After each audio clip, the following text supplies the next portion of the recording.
Hola, eh, soy Alfonso Herrera, tengo 38 años y me he dedicado a contar historias desde hace 20 años en teatro, en cine y en televisión. Ahora, yo les pido, por favor, que se imaginen este guión. Exterior, día desierto, cualquier parte del mundo, calor asfixiante. Recorremos en una toma aérea cientos de miles de kilómetros sin que observemos rastro de vida alguna. De pronto, la cámara se detiene sobre un charco de agua contaminada y vemos algunos insectos que están sobrevolando, tratando de tomar el poco líquido que hay. La cámara avanza de nuevo y a lo lejos vemos edificios, puentes, carreteras, coches. La cámara se acerca aceleradamente y para de nuevo sobre una gran urbe, solo para descubrir que está totalmente inundada, ocupada por la creciente agua del mar. No hay humanos, es el año 2030, a 9 años de hoy. Nos vamos a negros y aparece el siguiente texto, basada en hechos reales. Bueno, la escena podría parecer, o podría ser parte de una película postapocalíptica, ¿no? Tipo Mad Max. Pero lamentablemente no es ficción. Lamentablemente eso no es así. La ONU concluyó este año que las consecuencias por el cambio climático ya son prácticamente irreversibles. Y sin embargo, el cambio climático es una problemática que no la sentimos muy cercana, no es algo muy popular entre todos nosotros. Y quisiera que ustedes hagan esta reflexión. De un día para otro, el coronavirus ocupó todos los titulares de todos los medios de comunicación en el mundo. Y 2 años después de su surgimiento, todo el mundo sigue hablando de él. Y yo me pregunto, ¿por qué? La respuesta, desde mi punto de vista, es simple, porque nos impactó directamente, nos impactó negativamente, porque nos quitó privilegios, porque nos obligó a cambiar la forma en la que vivíamos, en la que consumíamos, en la que nos relacionábamos, porque nos dejó sin empleos, porque nos separó de nuestras familias, y a muchos incluso nos quitó seres queridos. Entonces, claro, hablamos del coronavirus por una sola razón, porque puso en jaque nuestro ego, puso en jaque nuestro individualismo, que es hasta cierto punto la base que predomina en nuestro derredor, es la base en cómo nos comportamos. Por eso estamos aquí. Tal vez el cambio climático entonces debería tener un mejor RP, un mejor publirelacionista, uno que lo coloque en todos los medios de comunicación, uno que sea capaz de bombardearnos con la fatalidad a la que nos estamos destinando, a la fatalidad hacia donde vamos. Uno que nos explique que el cambio climático no solamente va a amenazar con nuestra libertad, no solamente va a amenazar con nuestra vida pública, sino va a amenazar con toda nuestra existencia. Es más, el RP del cambio climático, desde mi punto de vista, es tan ineficiente que ni siquiera se percató que pudo haberse subido al tren del coronavirus para explicarnos, por ejemplo, que nosotros estamos en esta situación porque los seres humanos hemos depredado en aras del desarrollo, en aras del progreso, y que las urbes hoy se enciman sobre la naturaleza, sobre el hábitat de miles de especies, y que por eso nosotros estamos más expuestos en un futuro a contraer enfermedades de animales silvestres como el coronavirus y repetir otra vez otra pandemia. Ahora, ¿ustedes se han preguntado qué habría pasado si el coronavirus no hubiera amenazado la economía de las grandes potencias? ¿Ustedes creen que los políticos y toda la iniciativa privada habrían destinado tantos recursos para hallar vacunas o tratamientos? Y, por favor, no me malinterpreten, yo estoy seguro y estoy cierto que la vacuna y la ciencia es la única forma en la que vamos a salir de esta. Y son muy necesarias para todo el mundo. Pero, volvamos atrás. ¿Por qué no hay nadie invirtiendo con urgencia en el cambio climático? ¿Por qué? Porque para revertir los efectos del cambio climático, políticos y empresarios tendrían entonces que estar dispuestos a dejar de enriquecerse al ritmo que lo hacen. Y nosotros, los ciudadanos de a pie, tendríamos también que estar dispuestos a ceder, tendríamos que estar dispuestos a cambiar nuestro estilo de vida. Ahora, nosotros no le hemos puesto un rostro, una cara al cambio climático. Al coronavirus, por ejemplo, le podemos poner el rostro del personal de salud que ha luchado para salvar vidas, el rostro de aquellos que desafortunadamente perdieron la vida, o incluso los negacionistas que no creen en la vacuna, que no creen en el virus. Pero el cambio climático sí tiene una cara. De hecho, tiene millones de caras. Por lo menos 3.2 billones de personas en el mundo hoy sufren las consecuencias de la desertificación, de la erosión costera, de la acidificación de los océanos y, según el Banco Mundial, para el año 2050, al menos 216 millones de personas van a verse obligadas a dejar sus hogares por motivos de cambio climático.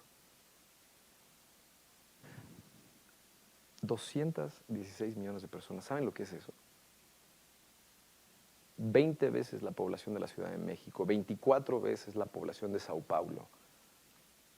Y una de esas personas podría ser tú, podría ser tu padre, podría ser tu madre, tu hermano o tu hijo. Ahora, ¿qué va a pasar con todas estas personas? Ejemplos hay muchos. En una misión que hice con el ACNUR, conocí la historia de Elsa. Elsa y su familia abandonaron el vecindario donde vivían en San Pedro Sula, cuando el huracán Iota, un huracán de categoría 4, y el huracán Eta, otra tormenta de categoría 4, golpearon la misma área en Honduras apenas con 2 semanas de diferencia. Los huracanes Iota y Eta marcaron el fin de una temporada de huracanes que rompió todos los récords en el Atlántico, porque se detectaron más de 30 tormentas. Esto es una consecuencia más del cambio climático. Afortunadamente, Elsa y su familia lograron escapar a un albergue que está en un punto alto de su localidad. Sin embargo, al cabo de unas horas, las aguas llegaron al albergue donde Elsa y toda su familia estaban y tuvieron que huir de nuevo. Hoy toda la familia de Elsa se aloja en un punto más alto de San Pedro Sula, en donde se sienten más seguros para hacerle frente a estas tormentas. El problema que tiene en este momento Elsa y su familia es que en este nuevo vecindario hay una pandilla que aterroriza a la localidad exigiendo un pago para vivir ahí. Es una mezcla poco esperanzadora, ¿no? Comunidades destruidas por la violencia, comunidades que no tienen tiempo ni recursos para recuperarse de los embates de la naturaleza. No es esperanzador. Y movimientos similares ya los podemos ver en diferentes partes del mundo, en África, en el sureste asiático, en Europa del Este. Incluso ya empiezan a haber desplazamientos internos en países ricos como Estados Unidos y China. Y una vez más yo me pregunto, ¿por qué no estamos haciendo nada? ¿Por qué no estamos actuando? ¿Por qué no reaccionamos? ¿Por qué no escuchamos a los jefes de Estado plantear problemáticas con soluciones integrales e incluyentes y que tengan una perspectiva ambiental? Porque es muy común escuchar a los líderes de los países ricos hablar de problemas migratorios sin que ninguno hable de la corresponsabilidad o de la justicia ambiental. Ninguno plantea cómo ellos se han convertido en grandes potencias. Porque, y esto es muy importante, el refugiado o el desplazado se convierte en un problema hasta que llega a tu país y se convierte en tu vecino. Y te molesta con su música, con su comida, con sus costumbres. Pero él nunca representó un problema cuando trabajó para ti, cuando cosechó para ti, cuando cuidó a tus hijos, o incluso cuando fue un esclavo para ti. A mí me queda claro que el ACNUR y todas las organizaciones de la sociedad civil hacen un gran esfuerzo para poder brindar protección a todas estas personas que huyen por distintas razones, que huyen de sus hogares para que sus vidas tengan un futuro más esperanzador. Pero el esfuerzo de todo esto va a ser insuficiente si nosotros seguimos sin atender las cuestiones climáticas como una de las raíces que originan el problema. Atender el cambio climático no es importante, es un código rojo, es urgente.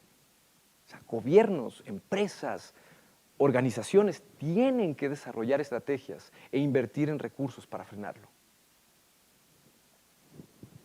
Una buena manera, desde mi punto de vista, sería hacerlo desde las comunidades de origen, involucrando a poblaciones nativas que han sido históricamente defensoras de sus recursos naturales, involucrar a las mujeres en la toma de decisiones, porque son ellas quienes llevan el peso del cuidado y la crianza, involucrar y poniendo en el centro a los niños y niñas como prioridad.